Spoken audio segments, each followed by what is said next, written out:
Hello friends, कैसे आप लोग। Welcome to my YouTube channel physics concept. मैं सईद और आज हम डिस्कस करने वाले हैं वेव ऑप्टिक्स का एक और टॉपिक जिसका नाम है polarisation of light. Polarisation of light एक बहुत ही इंटरेस्टिंग टॉपिक है। ये एक लाइट का फिनोमेना है और ये लाइट में ऑकर होता है।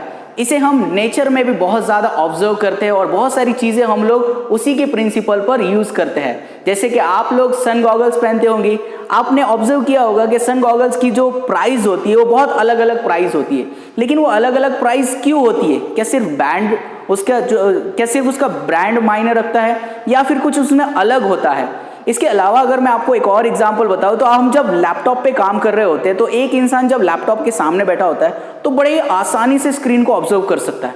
लेकिन अगर कोई साइड से उसे देख रहा है तो उसे स्क्रीन प्रॉपर नहीं दिखती है क्या? आपने ऑब्जर्व किया होगा, जब आप साइड में बैठे हो तो स्क्रीन प्रॉपरली नहीं दिखाई देती।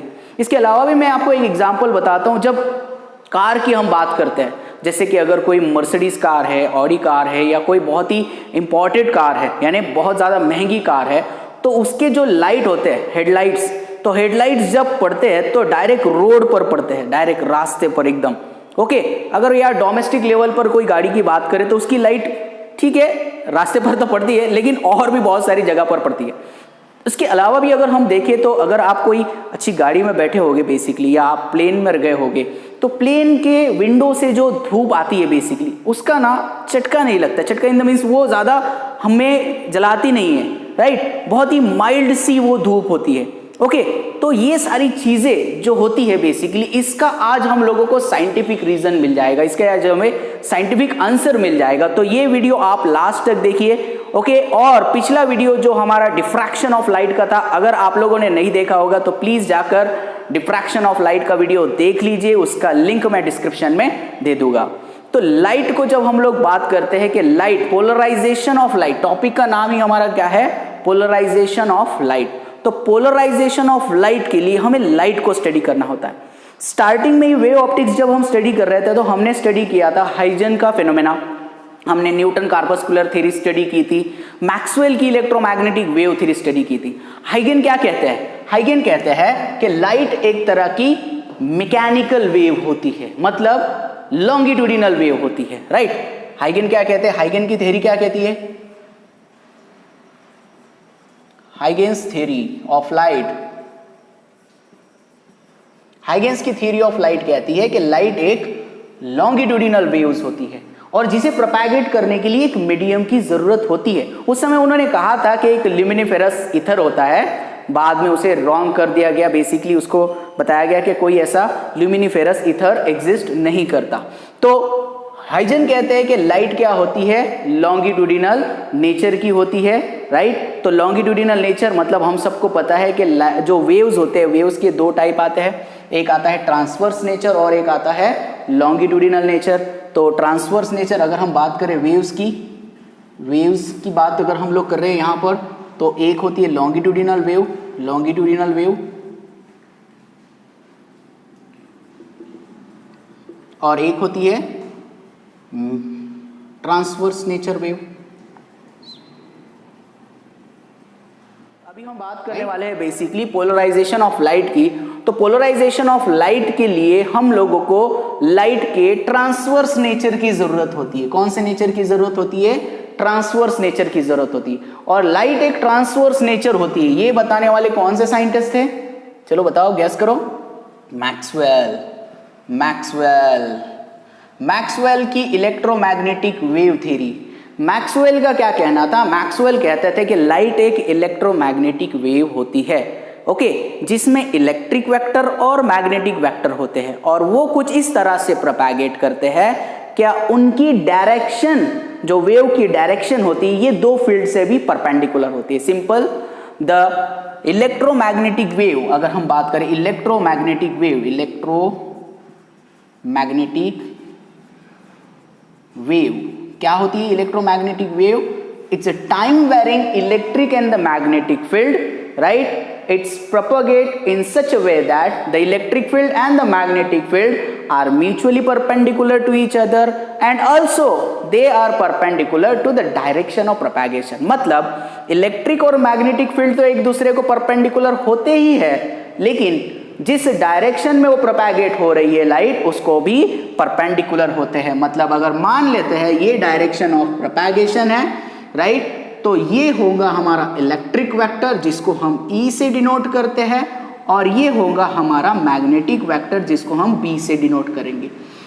ये तीनों भी एक दूसरे से म्यूचुअली परपेंडिकुलर होते हैं, राइट। अब ट्रांसवर्स नेचर की जो लाइट होती है जिसे इलेक्ट्रोमैग्नेटिक वेव मैक्सवेल ने कहा था, इसे हम लोग क्या कर सकते हैं, पोलराइज कर सकते हैं।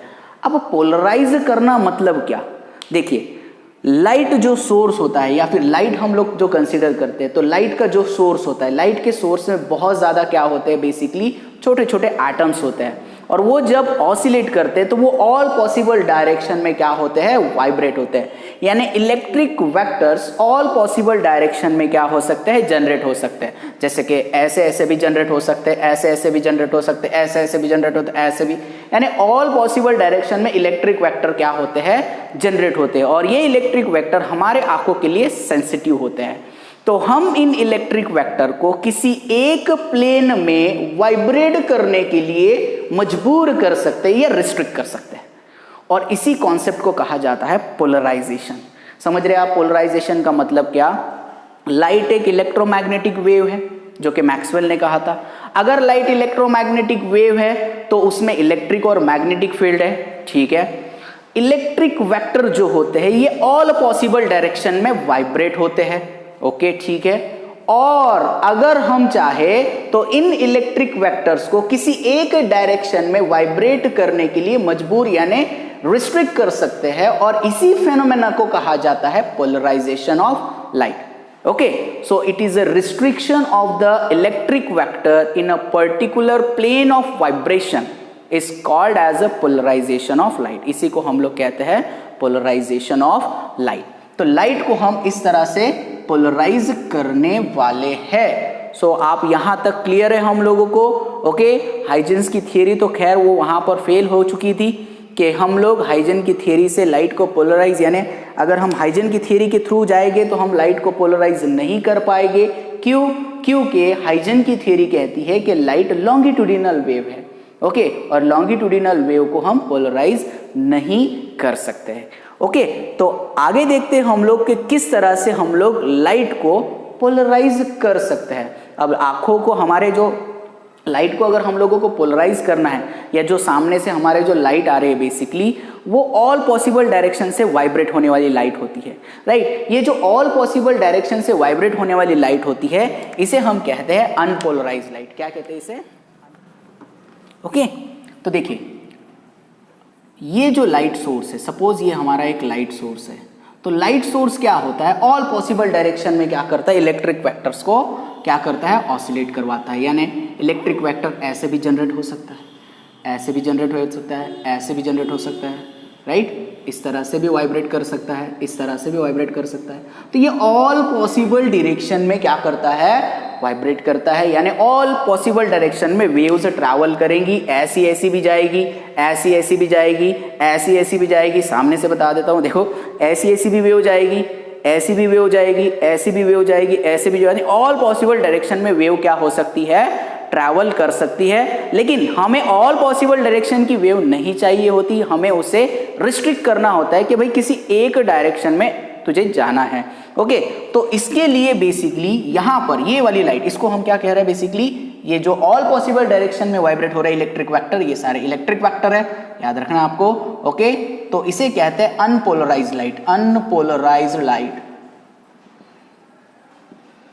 ऐसी लाइट जो ऑल पॉसिबल डायरेक्शन में वाइब्रेट करती है उसे कहते हैं हम अनपोलराइज्ड लाइट। ओके, आगे बढ़ते हैं। क्या अनपोलराइज्ड लाइट में और पोलराइज्ड लाइट में हमारी आंखें फर्क बता सकती है? तो नहीं, हमारी आंखों में वो सेंसिटिविटी नहीं है या फिर वो कैरेक्टरिस्टिक्स नहीं है कि हम पोलराइज्ड लाइट और अनपोलराइज्ड लाइट में फर्क बता सके। तो फिर लाइट को फिल्टर करने के लिए या पोलराइज करने के लिए हमें किसी अलग मटेरियल की जरूरत होती है, और उन मटेरियल्स में बहुत सारे हमारे पास मटेरियल्स होते हैं, बहुत सारे डिवाइसेस है हमारे पास, जैसे कि टर्मलाइन क्रिस्टल है, पोलरॉइड है, निकोल प्रिज्म है। तो ये सारे के सारे जो एग्जाम्पल्स है ये लाइट को फिल्टर करते हैं। अच्छा, इनमें क्या ऐसी खास बात होती है जो ये फिल्टर कर रहे हैं, राइट? इनमें ऐसी क्या खास बात होती है? तो इनमें खास बात ये होती है कि इनके मॉलिक्यूल्स कुछ इस तरह से अरेंज होते हैं कि अगर इलेक्ट्रिक वेक्टर्स प्रोपैगेट कर रहे हैं बेसिकली, तो वो क्या करते हैं, लाइट को सिर्फ यानी एक ही इलेक्ट्रिक वेक्टर को पास करते हैं। थोड़ा सा एग्जांपल देख लो यहां पर। ओके, चलो मान लो, देखो मान लेते हैं हम लोग जो कंसीडर करते हैं, एक मटेरियल कंसीडर कर लेते हैं। इस मटेरियल का देखो अरेंजमेंट कुछ इस तरह से, ये इस तरह के, ये जो है इस तरह से एटम्स या मॉलिक्यूल जो है ये अरेंज है। तो देखो इलेक्ट्रिक वेक्टर जो है वो ऑल पॉसिबल डायरेक्शन में वाइब्रेट करती है। तो हम लोग क्या कंसीडर करते हैं, देखो ये जो है सिर्फ दो एवरेज हम लोग डायरेक्शन कंसीडर करेंगे, एक वाई एक्सिस की और एक जेड एक्सिस की। तो देखो जब ये इस तरह से पास होंगे, ध्यान देना यहाँ पर, जब ये इस तरह से पास होंगे बेसिकली, तो जब ये इस तरह से पास होंगे तो ये वाली जो इलेक्ट्रिक वेक्टर होगी ये रिस्ट्रिक्ट हो जाती है, यहाँ पर क्या हो जाएगी, यहाँ पर रिस्ट्रिक्ट हो जाएगी, और सिर्फ ये वाली पास होंगी। जैसे कि यहाँ पर देखिए ये वाली, राइट, ये वाला एक गैप देखिए और ये वाला एक गैप देखिए, राइट। इस तरह से यहाँ से जो है इलेक्ट्रिक वेक्टर पास हो जाएगा, लेकिन अगर यहाँ से जाने की कोशिश करेंगे तो यहाँ रिस्ट्रिक्ट हो जाएगा, यहाँ रिस्ट्रिक्ट हो जाएगा, यहाँ रिस्ट्रिक्ट हो जाएगा, यहाँ पर रिस्ट्रिक्ट हो जाएगा। ये देखो कहीं ना कहीं तो ये क्या हो जाएगा, टकरा जाएगा यहाँ पर, तो ये इस तरह से रिस्ट्रिक्ट हो जाएगा। तो ये वाले जो इलेक्ट्रिक वेक्टर्स है, ये वाले जो इलेक्ट्रिक वेक्टर्स है ये रिस्ट्रिक्ट हो जाएंगे, ये रिस्ट्रिक्ट हो जाएगी, और ये वाले जो इलेक्ट्रिक वेक्टर्स है ये क्या हो जाएंगे, इसमें से पास हो जाएंगे। यानी बाकी के इलेक्ट्रिक वेक्टर्स को ये मटेरियल क्या कर लेगा, एब्जॉर्ब कर लेगा, और सिर्फ जो इस तरह के वाइब्रेशंस है यानी इस तरह के जो इलेक्ट्रिक वेक्टर्स है सिर्फ उन्हीं को पास करेगा।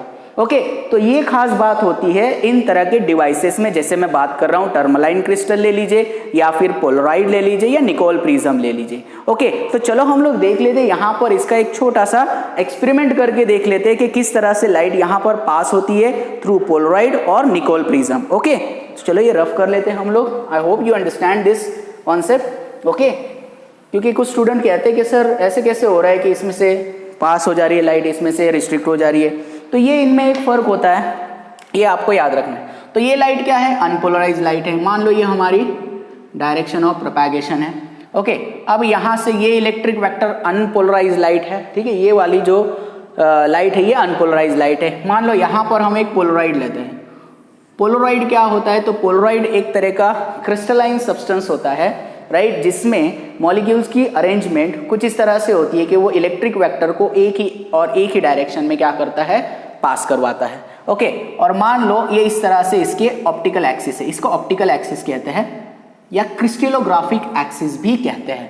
मैं इसको कहूंगा P1, इसको क्या कहूंगा, P1 यानी पोलराइज, राइट। ये पोलराइड 1 है, पोलराइड, ठीक है, ये P1 है हमारा। अब क्या होगा, ये इलेक्ट्रिक वेक्टर इस तरह से पास हो रहा है यहाँ पर, ये अनपोलराइज लाइट है, ठीक है। अब यहाँ पर ये जो आपको डॉट दिखाई दे रहा है यहाँ पर, ये देखिए ये इस तरह से वाइब्रेट हो रहा है, ये इस तरह से वाइब्रेट हो रहा है, और एक इस तरह से वाइब्रेट हो रहा है। समझ में आ रहा है? ये देखिए एक जो है ये ऐसा वाइब्रेट होके जा रहा है, और एक जो है वो ऐसा होके जा रहा है, ऐसा वाइब्रेट होके जा रहा है। तो आप खुद समझ ही रहे होगे अब यहाँ पर क्या होगा, जब ये यहाँ से पार होगा तो ये वाला जो इलेक्ट्रिक वेक्टर है, ये वाला जो इलेक्ट्रिक वेक्टर है ये एब्जॉर्ब कर देगा, ये इसको पास ही नहीं करेगा यहाँ पे, राइट। तो फिर क्या यहाँ से क्या बाहर निकल रहा है, यहाँ से बाहर निकल रहा है इस तरह का वेक्टर, इस तरह का वेक्टर यहाँ से बाहर निकल रहा है। तो इस लाइट को हम कहते हैं प्लेन पोलराइज लाइट या linear polarize light. This is called as a plane polarize light, plane polarized light, ये हमारी पोलराइज लाइट है। ओके, और यहां पर आपको वैसी की वैसी इंटेंसिटी यहां पर आपको दिखाई देगी। बट हमें कैसे समझ में आएगा कि लाइट फिल्टर हो चुकी है, लाइट पोलराइज हो चुकी है? How we can see that, यानी अनपोलराइज लाइट में और पोलराइज लाइट में हमारी आंखें फर्क नहीं बता सकती। हम लोग नहीं बता सकते कि जो लाइट बाहर निकली है वो फिल्टर हो चुकी है या पोलराइज हो चुकी है।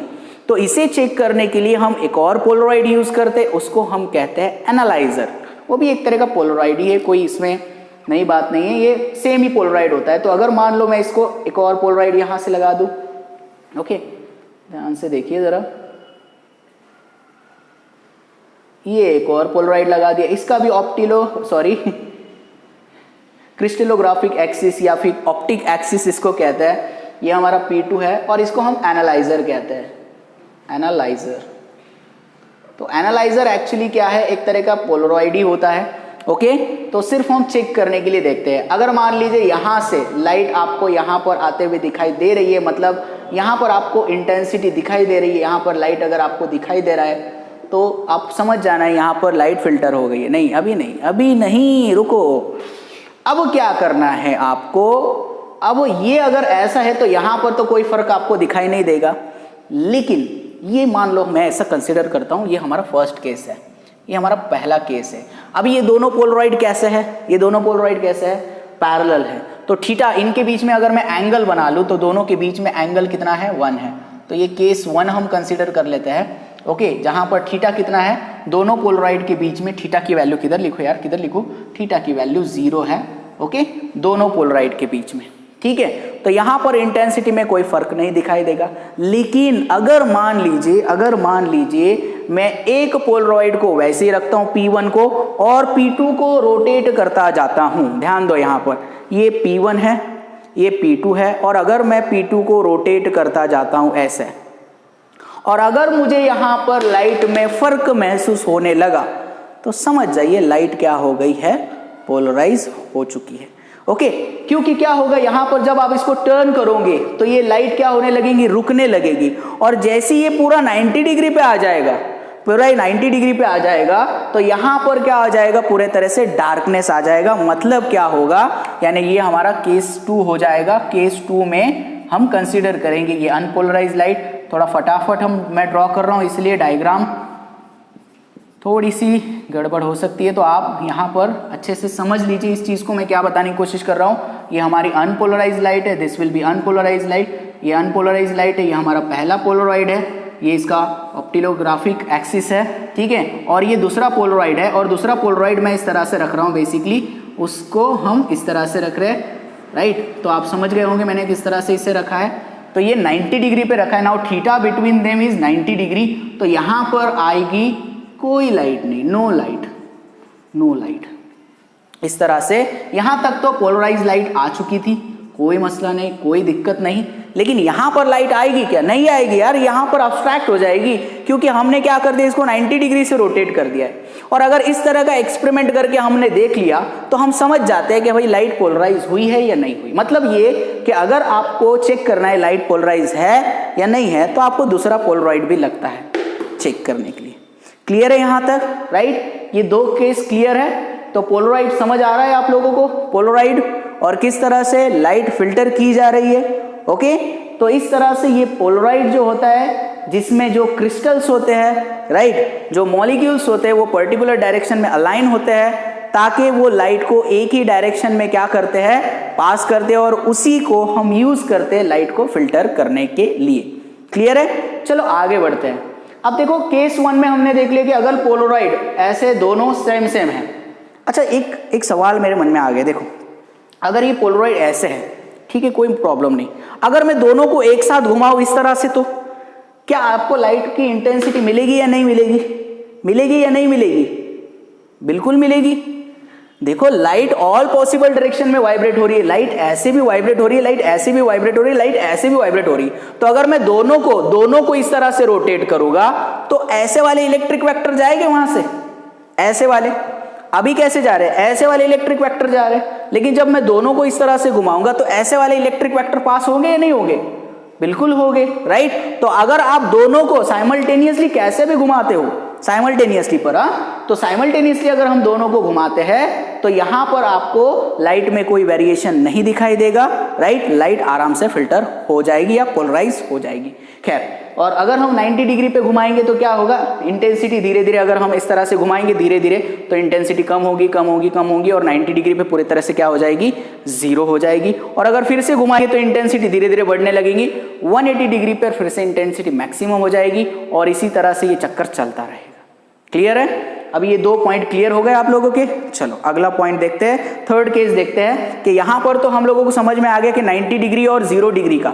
लेकिन अगर बीच वाला कोई डिग्री है, बीच वाला यानी ना ही 0 पे है और ना ही 90 पे, बीच में ही कहीं पर है, तो लाइट की इंटेंसिटी कितनी मिलने वाली है हम लोगों को, ये देखेंगे।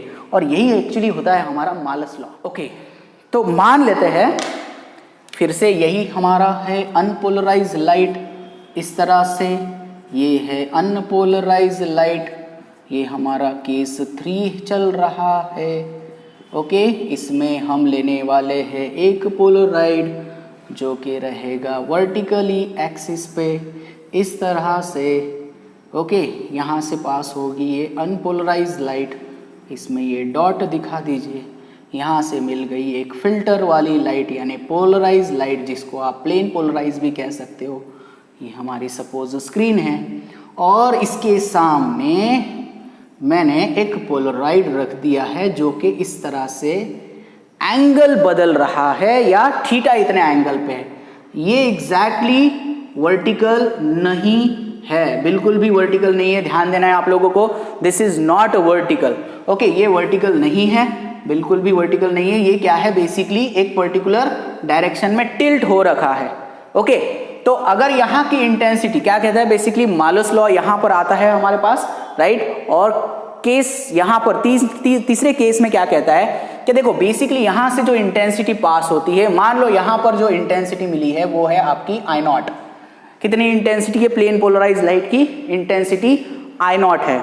याद रखना, एक और चीज आपको नोट बता दूं कि अगर आप यहाँ आई नॉट कंसिडर करोगे, अगर आप इसकी इंटेंसिटी आई नॉट कंसिडर करोगे, इसकी इंटेंसिटी आई नॉट कंसिडर करोगे, तो यहां पर आके वो इंटेंसिटी हो जाती है I/2, I not by 2। Please try to understand क्या कह रहा हूं। हम लोग कौन से दो एक्सिस कंसिडर करते हैं, एक y और एक x, एक y और एक x कंसिडर करते हैं। तो बहुत सिंपल है ना, देखो जब लाइट पास होगी यहाँ पे 100%, तो एक जो एक्सिस वाला रहेगा, x एक्सिस या y एक्सिस में से एक क्या हो जाएगा, कैंसिल हो जाएगा। तो कितनी आएगी लाइट बाहर, I0/2 आएगी। बट फिलहाल हम लोग यहाँ पर जो लाइट बाहर निकली उसको हम कंसिडर कर रहे हैं I0। ओके, समझ में आ गया? कंफ्यूजन नहीं होना है, बिल्कुल कंफ्यूज नहीं होना। बेसिकली यहाँ पर इंटेंसिटी 100% है तो यहाँ पर आती है 50%, उस 50% को मैं मान रहा हूं I0, उस 50% को मैं मान रहा हूं I0। अब यहां पर जो इंटेंसिटी आएंगी वो आती है I, suppose that will be equals to I0 cos square theta, I0 cos square theta. तो ये किस तरह से बना जरा देख ले। चलो, ये हमारी अनपोलराइज लाइट है, ध्यान दो यहाँ पे, ध्यान दो, ध्यान दो, ध्यान दे ले। ओके, ध्यान दे ले हो, very good, very very good. देखो ये है हमारी अनपोलराइज लाइट, ये हमारा पहला पोलरॉइड है इस तरह से, ये P1 है, ये P1 है। और P2 जो है इसको इस तरह से है, इस एक्सिस पर ऐसे है, ये P2 है सपोज, और ये इनके बीच में एंगल है इस तरह से थीटा। ठीक है, तो यहाँ पर जो इंटेंसिटी आ रही है वो इस तरह से आ रही है, इस तरह से आ रही है। तो क्या पूरी इंटेंसिटी आ रही है? नहीं, पूरी नहीं आ रही है, पूरी नहीं आ रही। ध्यान देना है आप लोगों को यहाँ पर। देखो, अगर यहाँ से जो इंटेंसिटी आ चुकी है, यहाँ से जो इंटेंसिटी आ चुकी है, मान लो यहाँ पर बना लेते हैं हम लोग, ये हमारा पोलराइड P1 बना लेते हैं, दिस विल बी P1, इसको मैं कह लेता हूँ P1। तो यहाँ से जो लाइट आ रही है उसकी इंटेंसिटी कितनी है, I0। ओके, और यहाँ पर ये हमारा है P2, ये ले लेते हैं हमारा P1 डॉट डॉट बना लेते हैं और इसको सॉलिड बना लेते हैं, solid. Okay, so this will B P1 है हमारा, राइट। और ये इसके एंगल पे है, इतना समझ आ रहा है ना आप लोगों को? ओके, ये P1 है सपोज, ये P2 है, और दोनों के बीच में इतना सा ऐसा एंगल है। ठीक है, चलो समझदार है आप लोग तो, बढ़िया एकदम, right. Now I0 will be equals to, I0 will be equal, ये I0 है और यहाँ पर इंटेंसिटी आने वाली है I। अब देखिए, अब यहाँ पर आप बोलेंगे सर यहाँ पर अगर I0 है, ओके, तो यहाँ पर सिर्फ I0 cos थीटा होना चाहिए। क्या होना चाहिए? I0 cos थीटा, क्योंकि ये बात समझ आती है, सिंपल है। देखो, पूरी तो इंटेंसिटी नहीं जा रही है, तो इंटेंसिटी का एक कंपोनेंट जा रहा है। क्या जा रहा है? एक कंपोनेंट जा रहा है। तो आप बोलेंगे सर ठीक है, I0 तो इधर है और ये साइड में जो आएगा, ये एंगल बन रहा है यहाँ पर, तो ये आएगा I0 cos थीटा। तो ये I0 cos स्क्वायर थीटा कहाँ से आ गया? I0 cos स्क्वायर थीटा कहाँ से आ गया, ये बताओ जरा। तो देखो यहाँ पर ध्यान देना है, एक्चुअली यहाँ पर आप लोगों को याद आ रहा होगा कि नहीं पता नहीं। तो I0 is directly proportional to a square होता है, या I is directly proportional to a square होता है। ये तो हमारे पास है यार, I naught will be equal to K A square, ऐसा लिख सकते हैं हम लोग। Can we write this? लिख सकते हैं या नहीं लिख सकते? लिख सकते हैं ना। तो एक हिसाब से ये एम्पलीट्यूड है, ऐसा कंसीडर करो एम्पलीट्यूड है, तो एम्पलीट्यूड ए ऐसा जाएगा और उसका एक कंपोनेंट जो रहेगा यहाँ पर जो आने वाला है वो ए कॉस थीटा आएगा।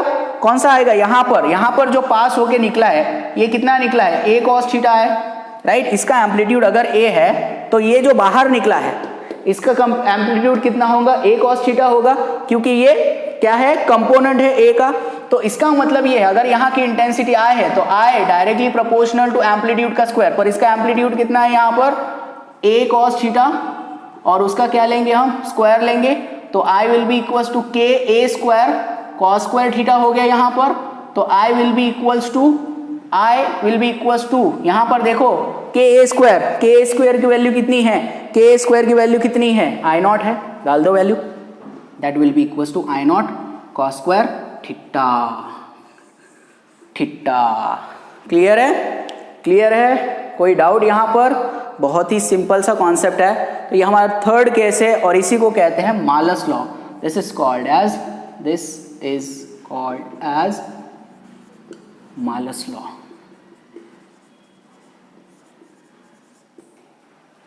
ठीक है, तो ये हो गया हमारा मालस लॉ और हमारा थर्ड केस। मतलब अब आपको पता है कि अगर दो पोलराइड पैरेलल है तो कितनी इंटेंसिटी बाहर निकलती है, अगर दो पोलराइड 90 डिग्री पे है तो कितनी इंटेंसिटी बाहर निकलती है, अगर 90 भी नहीं है, 0 भी नहीं है, बीच में ही कोई एंगल है तो लगा लो यहाँ पर मालस लॉ और निकाल लो, हमारा आंसर आ जाएगा आंसर।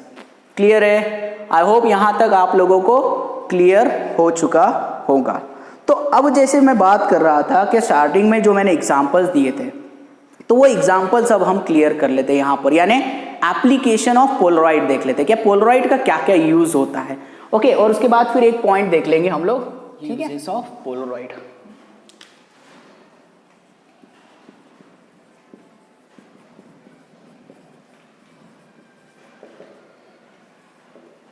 सबसे पहले धूप के समय में जब हम बाहर निकलते हैं तो काले काले चश्मा लगाते हैं, राइट? काला काला, ओके, गोरे गोरे मुखड़े पे काला काला चश्मा, वाह क्या बेहतरीन गाना था। ठीक है, तो बेसिकली काले चश्मे हम लोग लगाते थे। तो काले चश्मे जो है बेसिकली एक्चुअली वो पोलराइड गॉगल्स होते हैं। कौन से? सन गॉगल्स हम बोलते हैं, पोलराइड सन गॉगल्स देखते हैं। देखिए, आप अगर दुकान पर जाओगे, राइट, गॉगल खरीदने, और आप उसको बोलोगे मुझे पोलराइड गॉगल चाहिए, देखो पोलराइड गॉगल की कीमत ज़्यादा होती है। क्यों? क्योंकि आप समझ ही चुके हैं कि वो एक अलग मटेरियल होता है and because of that it has a different cost. Okay, तो पोलराइड गॉगल जब हम पहनते हैं तो जब कोई भी चीज़ या कोई भी लाइट जब हमारे आंखों पर आता है तो उसमें से सिर्फ और सिर्फ हमारे आंखों पर जो इंटेंसिटी पहुंचती है वो बहुत कम पहुंचती है या फिर एक ही डायरेक्शन में होती है। इसका मतलब उसकी इंफॉर्मेशन हम तक तो पहुंचेगी, उसकी इंफॉर्मेशन यानी वो लाइट या फिर कोई भी चीज़ जो हमारे यहाँ रिफ्लेक्ट होकर कोई भी जो लाइट रेज हमारे आंखों पर आ रही है उसकी इंफॉर्मेशन हम तक पहुंचेंगी, लेकिन वो हमारे आंखों को नुकसान नहीं पहुंचाएंगी या फिर वो हमारे आंखों में ग्लेयर प्रोड्यूस नहीं करेंगी। क्यों? क्योंकि अगर कोई चीज़ से रिफ्लेक्ट होते हुए इस तरह से ऑल पॉसिबल डायरेक्शन में लाइट आ रहे हैं तो पोलराइड क्या करेगा? उसको सिर्फ एक ही डायरेक्शन में क्या कर देगा? उसको पोलराइज कर देगा, फिल्टर कर देगा। आपके आंखों तक सिर्फ एक ही लाइट पहुंचेगी। तो इससे फर्क क्या पड़ा आप बोलेंगे? तो बहुत सिंपल है, अगर एक इंफॉर्मेशन 100 लोग 100 पीपल्स एक साथ आके आपके कानों में कुछ कहेंगे, 100 पीपल्स आपके कानों में कोई इंफॉर्मेशन एक साथ बोलेंगे, आपको समझ में आएगी? इरिटेट होगा।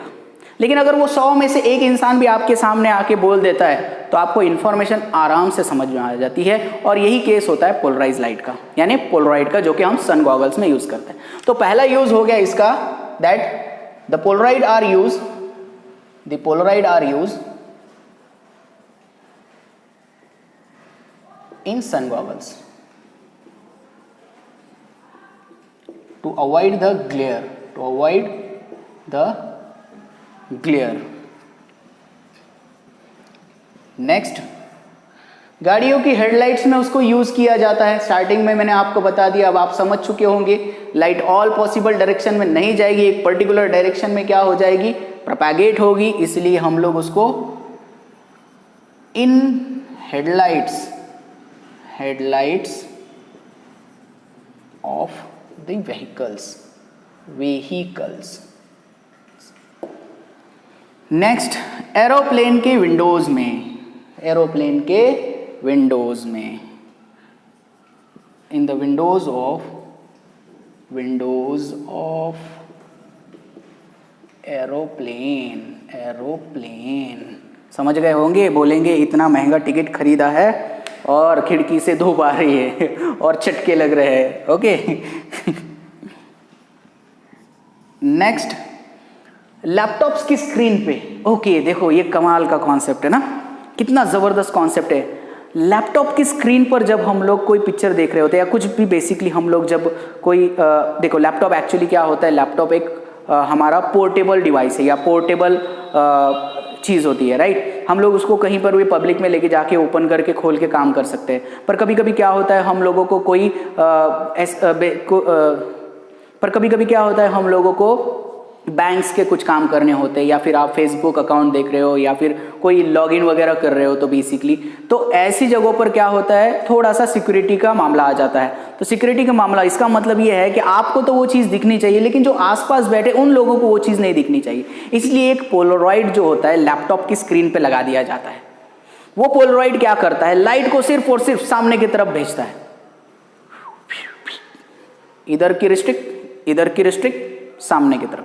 तो इसीलिए अगर कोई लैपटॉप के सामने बैठा है तो उसको बराबर दिखाई देगा, लेकिन जो साइड में है उसे वो दिखाई नहीं देगा। क्यों? क्योंकि लाइट को हमने इधर जाने के लिए और इधर जाने के लिए रेस्ट्रिक्ट कर दिया है, सिर्फ लाइट सिर्फ और सिर्फ सामने की तरफ आएगी। और इसी वजह से लैपटॉप में या लैपटॉप की स्क्रीन पर क्या लगाया जाता है, एक पोलराइड लगाया जाता है। तो screen of laptop, mobiles, right, LCD screen जिसको रहती है बेसिकली उसको हम पोलराइड लगाते हैं। सो ऑन स्क्रीन लिखेंगे हम, ऑन स्क्रीन ऑफ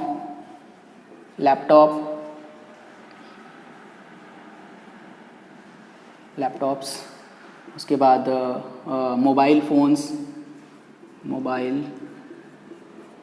फोन्स और LCD screen. Okay, LCD screen. अच्छा, 3D मूवीज तो देखे होंगे आप लोगों ने, राइट। तो 3D मूवीज में जो गॉगल्स आते हैं, राइट, वहां पर 3D कैमराज जो हम कंसीडर करते हैं, 3D movie cameras, 3D movie cameras.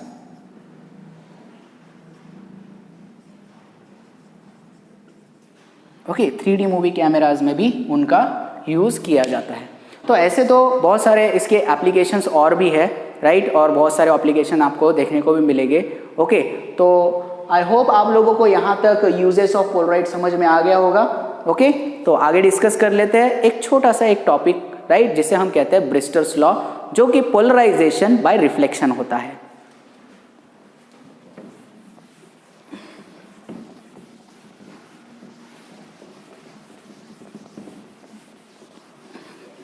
तो इसको मैं 4th केस मान के चलूं।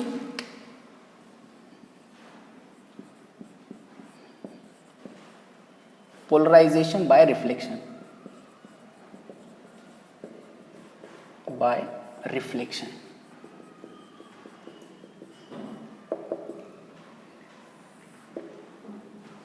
सो पोलराइजेशन बाय रिफ्लेक्शन। अब क्या होता है, ब्रिस्टल्स नाम के एक साइंटिस्ट है, उन्होंने क्या किया, अगर हम लोगों को लाइट को पोलराइज करना है तो हमारे पास तो पोलराइड वगैरह, टर्मलाइन क्रिस्टल वगैरह ये सारी चीज़ें अवेलेबल है, लेकिन अगर हम लोग चाहे तो लाइट को हम बाय रिफ्लेक्शन भी क्या कर सकते हैं, पोलराइज कर सकते हैं। तो उसके लिए हमें करना क्या होता है, तो लाइट को किसी भी रिफ्लेक्टिंग सरफेस पर, रिफ्रैक्टिंग सरफेस पर, नॉट रिफ्लेक्टिंग, रिफ्रैक्टिंग सरफेस, जैसे कि पानी हो गया या ग्लास हो गया, कोई भी चीज़ जो भी ट्रांसपेरेंट होंगी उसके ऊपर लाइट को, यानी अनपोलराइज लाइट को एक पर्टिकुलर एंगल पर इंसिडेंट करना होता है। और जब हम वो पर्टिकुलर एंगल पर इंसिडेंट करेंगे तो रिफ्लेक्ट होने वाली लाइट जो होगी that will be considered to be a plane polarize light. Simple है, देखिए मान लेते हैं यहां पर हमारे पास वो एक तरह का ट्रांसपेरेंट मटेरियल है, राइट, जिसका रिफ्रैक्टिव इंडेक्स म्यू है। ओके, तो ये हमारा परपेंडिकुलर ड्रॉ कर लिया और ये आ रही है लाइट, यहां से अनपोलराइज लाइट आ रही है, यहां से this will be unpolarize light. Okay, जो कि ऑल पॉसिबल डायरेक्शन में वाइब्रेट हो रही है, ठीक है। ये इधर भी वाइब्रेट होगी, इधर भी वाइब्रेट होगी, ऑल पॉसिबल डायरेक्शन में वाइब्रेट हो रही है, यहाँ पर, यहाँ पर, यहाँ पर, ठीक है। तो ये अनपोलराइज लाइट है।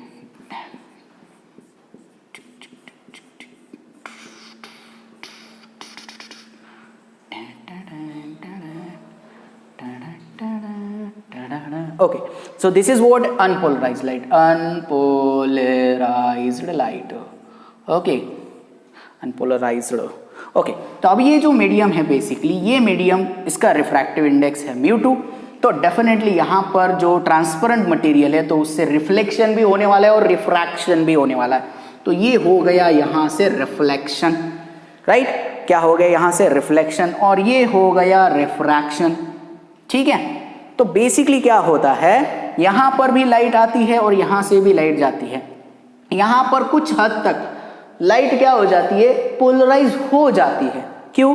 क्योंकि यहां पर जो है जब ये इससे टकराती है तो टकराने के बाद एक एक्सिस जो होती है इधर के साइड में, यानी एक इलेक्ट्रिक वेक्टर जो इस तरह से जाता है, लेकिन पूरी नहीं होती, राइट। तो ब्रिस्टर क्या कहता है, क्या अगर आपको ये वाली जो रिफ्लेक्टेड रे है, ये रिफ्लेक्टेड रे है, इसको पूरी तरह से प्लेन पोलराइज करना है, अगर इसको पूरी तरह से प्लेन पोलराइज करना है तो आपको इस अनपोलराइज्ड लाइट को एक ऐसे एंगल पर इंसिडेंट करना होगा ताकि रे ऑफ रिफ्लेक्शन और रे ऑफ रिफ्रैक्शन में 90 डिग्री का एंगल बने। क्या बोल रहा है, ध्यान से समझिए, ब्रिस्टर्स क्या कह रहे हैं, क्या अगर आपको पोलराइजेशन करना है लाइट का तो आपको अनपोलराइज्ड लाइट को ट्रांसपेरेंट मीडियम पर कुछ ऐसे एंगल पर इंसिडेंट करना होगा, ऐसे एंगल पर इंसिडेंट करना होगा ताकि रिफ्लेक्टेड रे और रिफ्रैक्टेड रे में कितने का एंगल बन जाए, 90 डिग्री का एंगल बन जाए। अगर ये दोनों के बीच में एंगल 90 डिग्री का बनता है तो समझ जाइए कि जो रिफ्लेक्टेड रे है वो कंप्लीटली प्लेन पोलराइज्ड लाइट हो गई। रिफ्लेक्टेड रे क्या है, completely plane polarized light, plane polarized light. मतलब यहां पे सिर्फ और सिर्फ dot dot dot dot dot dot dot dot आएंगे और नीचे की तरफ पार्शियल पोलराइज्ड लाइट चली जाएगी, इस तरह से, ठीक है। तो इस तरह से बेसिकली इन्होंने एक लॉ बना लिया, और वो जो एंगल, जिस एंगल पे लाइट पूरे तरह से पोलराइज होती है उसे कहते हैं polarizing angle. The angle at which reflected ray and refracted ray are becomes perpendicular or at 90 degree to each other,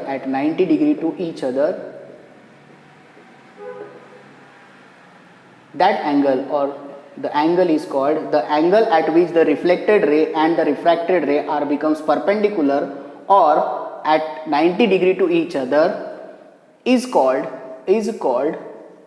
polarizing angle, polarizing angle. इसको हम आईपी से डिनोट कर देते हैं। कैसे डिनोट कर देते हैं इसको, आईपी से डिनोट कर देते हैं। क्लियर है? तो इस तरह से जब रिफ्लेक्ट होती है किसी भी ट्रांसपेरेंट मटेरियल से, देखो इसका भी आंसर मिल गया कि जब हम किसी पानी के सामने खड़े होते हैं तो कभी कभी क्या होता है, सनी डेज में क्या होता है, बहुत ही ज़बरदस्त ग्लेयर हमारे आंखों पर पहुंचता है। तो इसीलिए हम लोग क्या करते हैं, सन गॉगल्स पहनते हैं ऐसी जगह पर, ज़्यादा करके जो रिफ्लेक्टिंग सरफेस होता है वहाँ पर होता है, या फिर बर्फ़ की जगहों पर होते हैं, बर्फ़ होती है तो वहाँ से बहुत खतरनाक रिफ्लेक्शन होता है। ओके, तो वो बहुत ही खतरनाक होता है, तो उसे अवॉइड करने के लिए ही सन गॉगल्स को पहना जाता है। ठीक है, तो पोलराइजिंग एंगल कहते हैं। अब ब्रिस्टर्स ने एक लॉ बना दिया। क्या लॉ बनाया? तो फिर हमें कैसे पता चलेगा कि भाई ये जो एंगल है ये पोलराइजिंग एंगल है, ये कितना होता है, तो कैसे बताया जाए? बहुत सिंपल है। उसने क्या कहा, उसे कहते हैं ब्रिस्टर्स लॉ। सो ब्रिस्टर्स लॉ क्या बन गया, देखो ब्रिस्टर्स लॉ बन गया, the polarizing angle sorry, the tangent of polarizing angle, the tangent of polarizing angle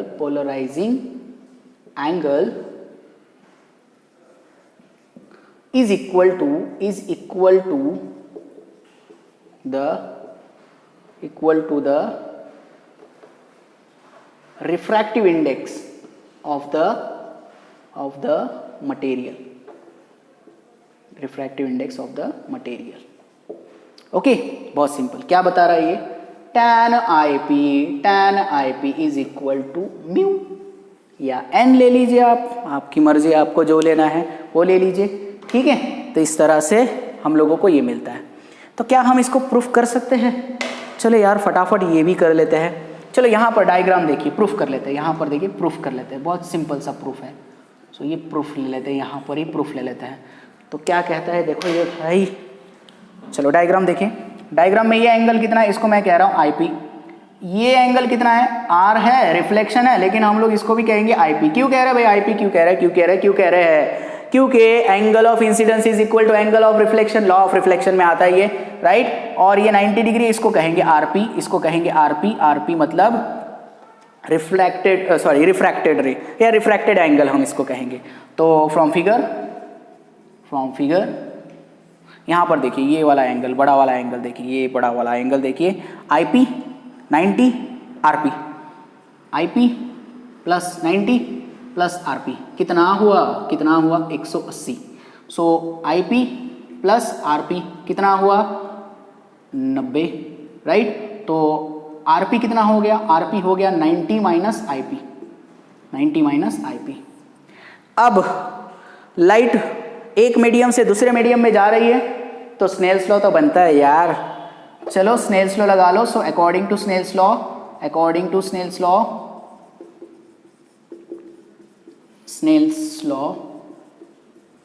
क्या कहते हैं? Snell's law mu is equal to sine I upon sine R. ठीक है, sine I upon sine R. जगह नहीं पुर रही है, यहां लिख लूं. ठीक है, so mu is equal to sine I upon sine R. तो ध्यान दो यहाँ पे, इसको कहेंगे हम IP, इसको कहेंगे RP. So will be equals to sine IP as it is upon sine RP को कैसे लिखेंगे? साइन RP की वैल्यू लिखेंगे हम 90 माइनस IP. देखो यहाँ पे लिखा है ना हमने, ये देखो RP की वैल्यू कितनी निकाली, 90 माइनस IP निकाली. सो यहाँ पर हो गया mu is equal to sine IP upon cos IP. अरे ये तो बन गया टाइन IP. हो गया भाई प्रूफ. बड़ा ही चिल्लर सा था यार ये तो. ठीक है, क्लियर है. सो ये आ गया हमारा mu is equal to tan IP. बहुत आसान है, राइट, बहुत ही आसान है. अब आपको अगर रिफ्रैक्टिव इंडेक्स पता है तो आप क्या निकाल सकते हो, पोलराइजिंग एंगल निकाल सकते हो. उस एंगल पे लाइट को यहाँ इंसिडेंट कर दो, राइट, रिफ्लेक्टेड लाइट आपको मिलने वाली है, प्लेन पोलराइज लाइट. सिंपल सी बात है. समझ में आ रहा है आप लोगों को? क्लियर है? ओके. सो आई होप आप लोगों को आज का लेक्चर समझ में आ गया होगा. और अगर आप लोगों को आज का लेक्चर समझ में आया तो please like my video, subscribe my channel and thank you for watching. ख्याल रखिए अपना.